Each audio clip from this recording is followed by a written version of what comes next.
नमस्कार दोस्तों, आज के इस वीडियो में हम बात करने वाले हैं इलेक्ट्रिकल प्रोडक्ट्स की दुकान कैसे शुरू करें। दोस्तों ये बिज़नेस कितने तरह से आप कर सकते हैं, इसमें इन्वेस्टमेंट कितना करना होगा, प्रॉफिट कितना होगा, लोकेशन कैसा होना चाहिए, सामान आप कहाँ से लेंगे, कहाँ से खरीदेंगे, सारा कुछ इस बिज़नेस से जुड़ा हुआ इस वीडियो में हम बात करने वाले हैं। पर दोस्तों आगे बढ़ने से पहले हमेशा की तरह एक रिक्वेस्ट है कि अगर आप इस चैनल पे इस वीडियो पे पहली बार आए हैं तो चैनल को सब्सक्राइब कर लीजिएगा, क्योंकि इस तरह की इन्फॉर्मेशन आप सभी लोगों के लिए मैं लेकर आता रहता हूं। और साथ ही ये वाला इन्फॉर्मेशन, ये वीडियो अगर आपको पसंद आता है तो एक लाइक ज़रूर कर दीजिएगा। इससे हम जो है मोटिवेट होते हैं, वीडियो बनाने में हमें और भी ज़्यादा इंटरेस्ट आता है। चलिए आगे बढ़ते हैं, वीडियो की तरफ चलते हैं, टॉपिक की तरफ चलते हैं। तो टॉपिक ये है कि इलेक्ट्रिकल प्रोडक्ट्स का बिजनेस आप कैसे कर सकते हैं, कितने तरह से कर सकते हैं। तो ये तीन तरह के ये बिजनेस जो है तीन तरह से किया जाता है। तो ये बिज़नेस जो है 3 तरह से किया जा सकता है। सबसे पहला जो है वो इसकी फैक्ट्री लगा के मैन्युफैक्चरिंग करके इन प्रोडक्ट्स की आप जो है इस बिज़नेस में आ सकते हैं। दूसरा जो है वो है होलसेलर बन के इस बिज़नेस में आप आ सकते हैं। और तीसरा जो है वो है रिटेलर बन के आप इस बिज़नेस में जो है शुरुआत कर सकते हैं, आ सकते हैं। और अगर मैं एक आम इंसान की बात करूँ तो ये तीसरा तरीका ही है जो ज़्यादातर आम इंसान इसकी शुरुआत कर सकता है, रिटेलर बन के। क्योंकि होलसेलर और मैन्युफैक्चरर बनने में बहुत ज़्यादा लाखों का खर्चा होता है, जो हर एक आम आदमी के बस का नहीं है। खैर, तो ये 3 तरीके से आप जो है इस बिज़नेस में आ सकते हैं। अब बात करते हैं कि इस बिज़नेस में आने के लिए आपको इन्वेस्टमेंट कितना लगेगा। तो देखिए 3 तरह का मैंने जैसे आपको बताया, तो उसके हिसाब से खर्चे भी तीनों तरह के होंगे। अब जैसे कि शुरुआत करते हैं अगर मैन्युफैक्चरर का, तो अगर कोई मैन्युफैक्चरर बनना चाहता है तो उसको खर्चा जो है, उसको इन्वेस्टमेंट जो है बहुत ज़्यादा करना होता है। क्यों? क्योंकि उसको ज़्यादा मात्रा में इसलिए पैसा लगता है क्योंकि उसको ज़मीन चाहिए, उसको उस ज़मीन में पूरा का पूरा सेटअप लगाना पड़ता है, उसका खर्चा है। उसको मशीन्स वगैरह जो इस चीज़ों को बनाने के लिए लगते हैं वो लेना होता है, तो उसका खर्चा है। लेबर चाहिए होता है काम करने के लिए, उसका खर्चा होता है। रॉ मटेरियल्स उसे उठाना पड़ता है ताकि वो उन रॉ मटेरियल से इन प्रोडक्ट्स को बना सके, तो उसका खर्चा होता है। तो इसीलिए कुल मिलाकर अगर कोई मैन्युफैक्चरर बनना चाहता है इस बिज़नेस का, इलेक्ट्रिकल प्रोडक्ट्स का, तो उसको बहुत ज़्यादा लाखों में खर्चा करना पड़ता है। साथ ही फिर लाइसेंस वगैरह का खर्चा जो है वो तो अलग है ही, और भी बहुत छोटे बड़े खर्चे होते हैं, उनका खर्चा अलग है। अब अगर होलसेलर के तहत देखें तो इन्वेस्टमेंट कितना करना पड़ता है इस बिज़नेस में। तो अगर आप होलसेलर के तौर पे देखें तो भी आपको इसमें अच्छा खासा जो इन्वेस्टमेंट है वो करना पड़ता है, क्योंकि आपको एक शॉप, एक गोदाम, लेबर, स्टॉक ऑफ प्रोडक्ट्स वो भी बहुत ज़्यादा मात्रा में, तो ये सारी चीज़ें आपको चाहिए। साथ ही साथ आपको लाइसेंस की जो है वो लेना पड़ता है। तो इन सभी चीज़ों में आपका जो खर्चा होता है वो बहुत ही अच्छा खासा खर्चा हो जाता है। नहीं भी तो 5-6 लाख रुपए, कम से कम मैं बता रहा हूँ 5-6 लाख आपके हाथ में होना चाहिए, तब जाके आप छोटे लेवल में होलसेलर बन सकते हैं। ये मैंने कम बताया, हो सकता है कि इससे ज़्यादा भी लगे। अब जो तीसरा तरीका है रिटेलर, इसमें अगर आप आते हैं तो इसमें इन्वेस्टमेंट कितना करना होगा। तो इसमें इन्वेस्टमेंट जो है वो कम होता है और इजीली बिजनेस आदमी स्टार्ट भी कर पाता है। क्यों?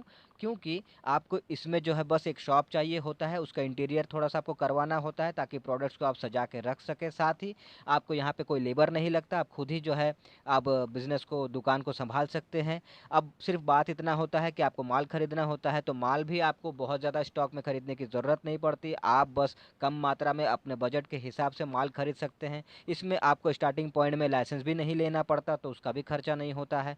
तो बस इसमें ये होता है कि आपको एक शॉप चाहिए होती है अगर आप एक स्टैंडर्ड लेवल पे रिटेलर बन के इस बिज़नेस में आना चाहते हैं। पर ऐसे तो कई दुकान ऐसे देखे हुए हैं, वैसे ज़्यादातर आपको देखने को नहीं मिलेगा, लेकिन बहुत सारे दुकान मैंने ऐसे भी देखे हैं जो दुकान मतलब के शॉप रेंट पे नहीं लिया हुआ है उन्होंने, बाकायदा जो है एक कोई गाड़ी पे, कोई ठेले पे उन्होंने अच्छा खासा इंटीरियर करवा दिया है, और उसमें वो लोग जो है इलेक्ट्रिकल प्रोडक्ट्स रख के बेचते हैं। ये नई शुरुआत एक लोगों ने की है, मैंने कई जगह देखा है, इसीलिए मैंने ये शेयर किया। वरना मोस्टली ज़्यादातर तो भाई लोग शॉप लेके ही इस बिज़नेस को करते हैं। खैर, तो अब बात आती है कि भाई लाइसेंस का, इन्वेस्टमेंट का तो मैंने बता दिया। अब बात आती है लाइसेंस का। तो कौन लाइसेंस लेगा, कौन सा लाइसेंस लेगा, ये सारा कुछ मैं आपको चलिए बताता हूँ। तो देखिए अगर बात लाइसेंस की करें इस बिज़नेस में, तो registration number, GST number, trade licence, इस तरह के लाइसेंस लगते हैं। पर किसे लगता है? मैन्युफैक्चरर को लगता है, होलसेलर को लगता है। जो छोटे लेवल पे रिटेल में इस बिज़नेस को शुरू करता है, उसे स्टार्टिंग पॉइंट में लाइसेंस नहीं चाहिए होता है। उसे कब चाहिए होता है? जब उसका बिज़नेस जो है बड़ा हो जाए, बड़ा लेवल पे पहुँच जाए, रिटेलर के तौर पे ही सही पर बड़े लेवल पे पहुँच जाए, तब उसे ये जीएसटी नंबर, ये रजिस्ट्रेशन नंबर, ये सब लाइसेंस वगैरह जो है उसे लेना पड़ता है। अब बात करते हैं कि लोकेशन कैसा होना चाहिए इस बिज़नेस के लिए। तो लोकेशन देखिए ऐसा होना चाहिए जहाँ भीड़-भाड़ वाला एरिया हो, बहुत ज़्यादा भीड़-भाड़ हो, लोगों का आना-जाना होता रहता हो। वैसे तो इलेक्ट्रिकल शॉप जो है यानी कि बिजली के सामान का जो दुकान है, ये आप कहीं भी खोल सकते हैं, हर जगह चलता है। आप चाहे मेन मार्केट में खोलिए, चौक-चौराहे में, गली मोहल्ले में, कहीं भी स्टार्ट कीजिए इसकी दुकान जो है, आप देखेंगे कि इसका जो सेल है वो अच्छा खासा ही होता है हर जगह, क्योंकि ये इसके जो प्रोडक्ट्स हैं वो हर घर की ज़रूरत पड़ जाती है, कभी ना कभी किसी ना किसी को भाई इलेक्ट्रिकल प्रोडक्ट्स की ज़रूरत पड़ती ही है।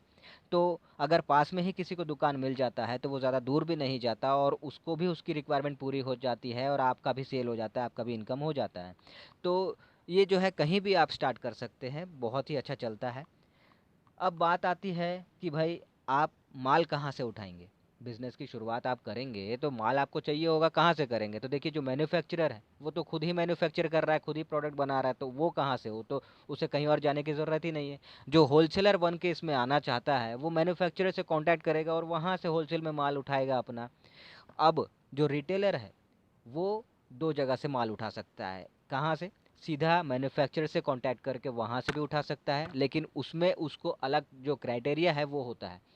और लोकल जो होलसेलर्स होते हैं या देश के अंदर जहाँ कहीं भी जितने भी इसके होलसेलर्स हैं, आप इनसे कॉन्टैक्ट करके उनसे अपने बजट के मुताबिक आप जो है होलसेल में माल उठा सकते हैं और फिर रिटेल में इसे बेच सकते हैं।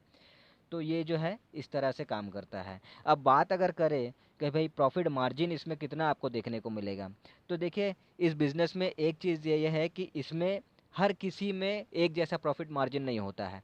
प्रोडक्ट वाइज़ सबका प्रॉफ़िट मार्जिन जो है वो अलग होता है। किसी में 15-20% देखने को मिलेगा, किसी में 30-40% देखने को मिलेगा, किसी में सीधा ही आपको 50 टू 60% देखने को मिल जाता है। प्रॉफ़िट मार्जिन जो है वो कुछ ऐसा होता है।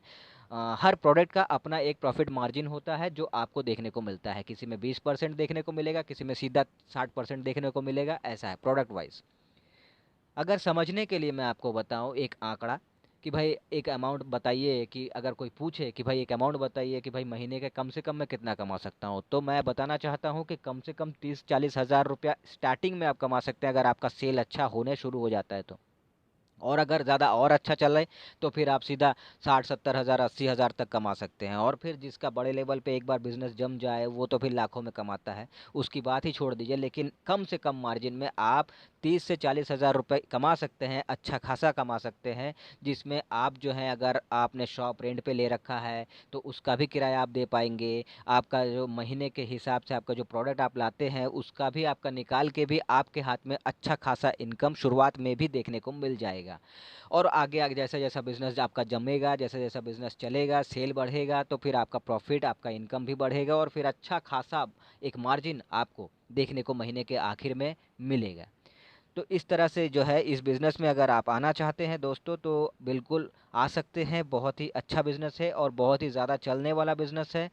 इसीलिए मैंने इस बिज़नेस को चुना आपको बताने के लिए कि अगर कोई ये बिज़नेस करना चाहता है, इस बिज़नेस में आना चाहता है तो बिल्कुल आ सकता है। बहुत ही प्रॉफ़िटेबल बिज़नेस है और कम मार्जिन से शुरू हो सकता है। मैंने आपको इसके बारे में शॉर्ट में ही सही पर एक डिटेल में बताने की कोशिश की है। तो अगर आपको वीडियो अच्छा लगा हो तो जैसा मैंने पहले कहा था, वीडियो को लाइक कीजिएगा, नए हैं तो सब्सक्राइब कीजिएगा। मिलेंगे अगले वीडियो में कुछ नए इस तरह के टॉपिक्स के साथ, आइडियाज़ के साथ। तब तक के लिए टाटा।